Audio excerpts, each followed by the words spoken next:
કોમલ સોનીને બોલાવી દીક્ષિત ભટ્ટના મમ્મી છે એટલે એનો અર્થ થયો કે મારા ધર્મ પત્ની છે.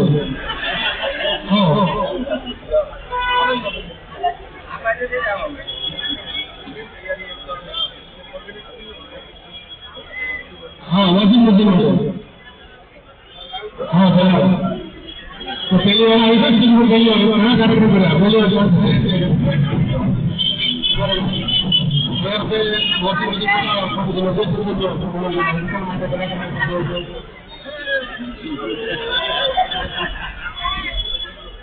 मुस्लिम ने मात की जय कृष्ण कन्हैया लाल की जय.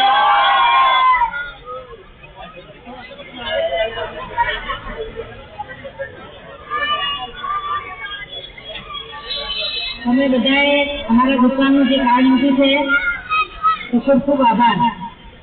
અને તમારા માટે જેના નસીબમાં હશે એ લાગશે.